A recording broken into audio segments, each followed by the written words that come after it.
महाराज दशरथ ने भी किया था माता सीता के साथ एक घोर पाप। दोस्तों, सीता हरण की कहानी कौन नहीं जानता।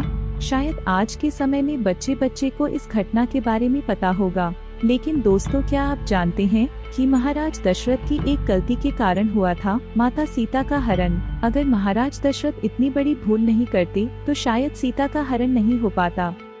जी हाँ दोस्तों, महाराज दशरथ ने एक बहुत ही बड़ी भूल कर दी थी, जिस भूल के कारण माता सीता को उसका नतीजा भुगतना पड़ा। दोस्तों, महाराज दशरथ की वह कौन सी गलती थी जिसके कारण माता सीता को इतने सारे कष्ट झेलने पड़े। अगर आप भी जानना चाहते हैं विस्तार से तो बने रहे हमारे साथ वीडियो के अंत तक। तो नमस्कार मित्रों, स्वागत है आपका आज के इस नए वीडियो पर एक बार फिर से। रामायण की कथा तो आप सभी ने सुनी या पढ़ी होगी, जिसमें श्री राम और माता सीता के जीवन से जुड़े पहलू को दिखाया गया है। उन्हीं में से एक कहानी में बताया गया है कि महाराज दशरथ की एक छोटी सी गलती के कारण हुआ था माता सीता का हरण। वैसे दोस्तों, हमारे विद्वान कहते हैं कि रामायण की कई किताबें हैं और हर एक किताब में हर एक अलग कारण बना हुआ है।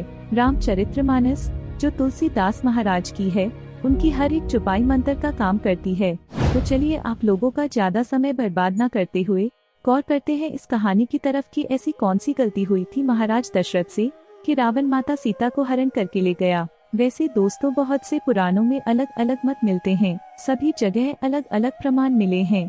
लेकिन इस कहानी के माध्यम से मैं आपको बताने की कोशिश करती हूँ कि जब भगवान श्री राम, लक्ष्मण, भरत, शत्रुघ्न चारों भाइयों की शादी हो गई और बारात लौटकर वापस अपने नगर में आई, तो महाराज दशरथ ने अपनी पत्नी कौशल्या से कहा था कि कौशल्या, एक बात आप लोग हमेशा गांठ बांध कर रखी, क्योंकि आज तक आप सिर्फ और सिर्फ चारों बेटों की माँ थी, लेकिन आज के बाद आप लोग माँ होने के बावजूद चारों बहुओं की सास भी बन चुकी है। तो उन्होंने महाराज दशरथ से पूछा कि क्यों। तो महाराज कहने लगे कि सास और बहू का धर्म क्या होता है। जिस घर में बेटी की बहू आ जाए, उस घर में सास का ये धर्म बनता है, उसका ख्याल रखे। गोस्वामी तुलसीदास जी रामचरितमानस में कहते हैं, पलक किन सकल घर आई, राखियों पलक नैन की नाई। यानी दूसरे की बेटी हमारे घर में बहू बन करके आ रही है और सास का ये धर्म बनता है कि उसकी रक्षा ठीक उसी प्रकार करनी चाहिए जैसे आँखों की रक्षा पलक करती है। उसके बाद महाराज दशरथ ने बहुत प्रकार के उपदेश दिए, बहुत तरह से उन्हें उनका धर्म समझाया। उसके बाद में 2-4 दिन निकल गए तो एक दिन महाराज दशरथ के दिमाग में एक बात आई। महाराज ने विचार किया कि क्यों ना मैं अपनी चारों बहुओं की परीक्षा ले लूं कि मेरी कौन सी बहू कितनी चतुर है। तो महाराज दशरथ ने अपनी चारों बहुओं को, सीता, मांडवी, श्रुतकीर्ति और लक्ष्मण की पत्नी उर्मिला, इन चारों को अपने पास बुलाया और चारों को पास में बुला करके एक बात कही कि देखो बेटा, तुम चारों मेरी पुत्री के समान हो, मेरी पुत्री हो तो मेरा एक आदेश है तुम्हारे लिए। अब चारों बहुएं खड़ी हैं, महाराज दशरथ आदेश कर रहे हैं। सभी ने कहा, कहो पिताजी क्या आदेश है। महाराज ने कहा, आदेश ये है कि आज तुम चारों अलग अलग रसोई बनाओगी, तुम चारों अपने अपने हाथ से मेरे लिए खाना बनाकर लेकर आओगी और फिर देखते हैं कि कौन बहू कितनी चतुर है और कितनी जल्दी खाना लाती है। अब चारों बहू वहां से चली गई। सभी के दिमाग में ये बात आई कि मैं पहले पहुंच जाऊं तो मैं पहले पहुंच जाऊं। चारों के दिमाग में एक ही बात आई और उन सभी ने भोजन बनाना शुरू कर दिया। चारों के दिमाग में एक ही बात आई, भोजन इतना सुंदर बनाया था, इतना स्वादिष्ट बनाया, जिसका कोई जवाब नहीं। लेकिन उनसे भी एक गलती हो गई। उनसे गलती ये हो गई कि श्रुतकीर्ति हाथ में भोजन की थाली लेकर के चली, लेकिन महाराज दशरथ को जल्दबाजी में जल देना ही भूल गई। अब महाराज दशरथ ने श्रुतकीर्ति के हाथ से भी भोजन की थाली ले ली और वहीं पर रख ली और वहीं पर रखने के बाद कहा, बेटा आप भी जाए, हम थोड़ी देर में भोजन करेंगे। तीनों थाली रखी हैं, भरत की पत्नी की, लक्ष्मण की पत्नी की और शत्रुघ्न की पत्नी की, लेकिन महाराज दशरथ ने किसी में से एक भी ग्रास भोजन नहीं किया। इंतजार था महाराज दशरथ को माता सीता की।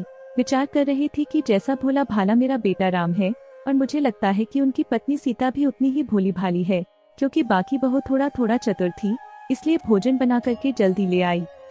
लेकिन उधर जगत भवानी माता सीता ने बहुत सुंदर तरीके से सूर्यपाक भोजन बनाया, इतने सुंदर तरीके से कि जिसमें से सुगंध ही कुछ अलग आ रही थी। और मैया सीता ने एक थाली में भोजन लगाया, 56 प्रकार के व्यंजनों को एक थाली में लगाया और थाली में लगा करके अपने हाथ में थाली उठाई, चलने के लिए तैयार ही हुई। तब तक माता सीता को ध्यान में आ गया कि किसी को भोजन देते हैं, तो भोजन देने से पहले पानी दिया जाता है। अब माता सीता ने विचार किया कि मैं तो पहले ही इतनी लेट हो गई हूँ, मेरी तीनों बहनें ससुर के पास भोजन लेकर पहुँच गई होगी, मेरे पिताजी मेरे बारे में क्या सोचेंगे।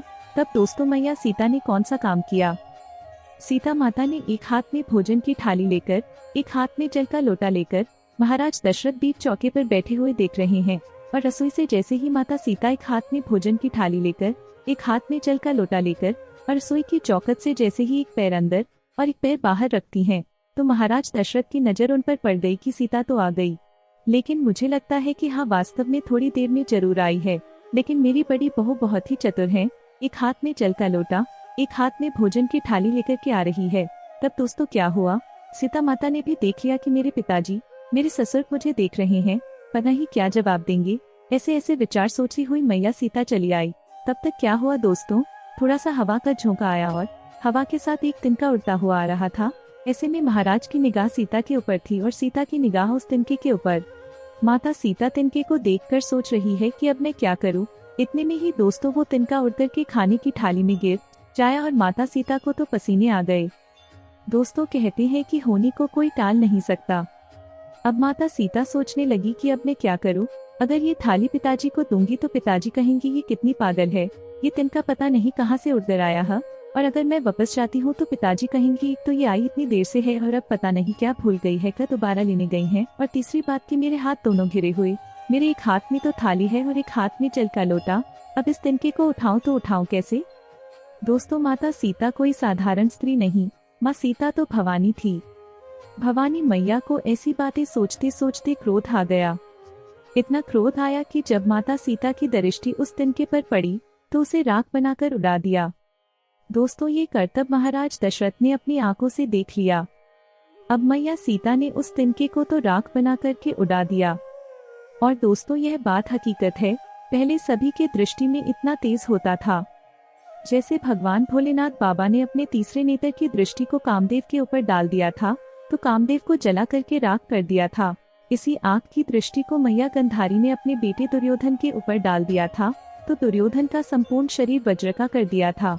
इसी आँखों की दृष्टि को कपिल महात्मा ने सगर के 7,000 पुत्रों पर डाल दिया था, सगर के 7,000 पुत्रों को जला करके राख कर दिया था। अब दोस्तों इधर महाराज दशरथ ने अपनी आँखों से ये सब देख लिया।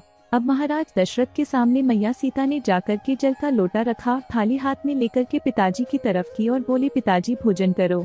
महाराज दशरथ ने थाली हाथ में ले ली और थाली हाथ में लेकर थाली को रख दिया। तब महाराज दशरथ से सीता मैया ने कहा पिताजी कोई गलती हो गई है, हमसे आप भोजन क्यों नहीं कर रहे हैं। तो महाराज दशरथ ने कहा बेटा सीता मैं तेरे हाथ का भोजन नहीं करूँगा। तब मैया सीता घबरा गई और बोली पिताजी ऐसी कौन सी भूल हो गई हमसे जो आप मेरे हाथ का भोजन नहीं करना चाहते। तब महाराज दशरथ ने कहा बेटा मैं तुम्हारे हाथ का भोजन नहीं कर सकता। माता सीता ने कहा क्यों नहीं करेंगे पिताजी। तब महाराज दशरथ ने कहा बेटा मैं तुम्हारे हाथ का भोजन तब तक नहीं करूंगा जब तक तुम मुझे एक वचन नहीं दोगी। महाराज दशरथ की बात सुनकर के मैया सीता ने विचार किया कि आखिर वो मेरे ससुर है, मेरे पिता के समान है, पता नहीं क्या मांगेंगे। माता सीता ने कहा आप जो कहेंगे, जो वचन मुझसे मांगेंगे मैं दे दूंगी, लेकिन अब भोजन कीजिए। दशरथ महाराज ने कहा बेटा तेरे हाथ का भोजन तो कर लूंगा, लेकिन मैं ये वचन लेना चाहता हूँ कि तू आज इसी समय मेरे सामने खड़े होकर के एक प्रतिज्ञा कर। सीता माता ने पूछा कौन सी प्रतिज्ञा। तो वो बोले अभी मैंने अपनी आंखों से देखा कि भोजन की थाली में एक तिनका गिरा था और उस तिनके पर तुमने अपनी दृष्टि डाली कि उस तिनके को राख बना दिया। तो आज तू मुझे वचन दे कि तू आज के बाद कभी भी किसी के ऊपर अपनी आंखों की दृष्टि नहीं डालेगी। मैया सीता उसी समय अपने ससुर महाराज को यह वचन देती है कि पिताजी आप चिंता ना करिए, अगर आप ऐसा ही सोचते हैं तो मैं ये वचन देती हूँ कि आज के बाद मैं कभी भी जीवन में किसी के ऊपर अपनी दृष्टि नहीं डालूंगी। अच्छा दोस्तों, अब सवाल आता है कि महाराज दशरथ ने वचन लिया ही क्यों। महाराज दशरथ समझते थे कि मेरे सबसे बड़ा बेटा जो राम है वो थोड़े सुशील सज्जन है, तो अगर किसी दिन पति पत्नी में कोई अनबन हो गई, अगर सीता को क्रोध आ गया तो क्रोध में आकर आंखों की दृष्टि को अगर मेरे बेटे के ऊपर डाल दिया तो मेरे 3 ही बेटे रह जाएंगे। फिर माता सीता ने यह वचन देते हुए कहा कि आज के बाद मैं अपने जीवन में कभी भी किसी के ऊपर अपनी दृष्टि नहीं डालूंगी। तो दोस्तों जिस समय मैया सीता लंका में थी रावण के यहाँ, तो जब दोस्तों रावण सीता को धमका रहा होता है तलवार लेकर के कि एक बार मेरी तरफ देख, तो मैया सीता एक तिनका की तरफ देख करके सोचती है कि अरे तिनके, अगर उस दिन तुम मेरा बैरी ना हुआ होता, मेरे पिता समान ससुर मुझसे ये वचन न लेती, तो शायद आज ये रावण मुझे नहीं धमका रहा होता, इसे मैं कब का जला करके राख बना देती। तो दोस्तों मेरी समझ में महाराज दशरथ के इस गलती के कारण सीता जी रावण की कैद से खुद को मुक्त नहीं करवा सकती थी। आपका इसके बारे में क्या कहना है? आप हमें कमेंट्स करके जरूर बताएगा। फिलहाल आज के वीडियो में बस इतना ही। अब हमें इजाजत दें और वीडियो को अंत तक देखने के लिए आपका बहुत बहुत शुक्रिया।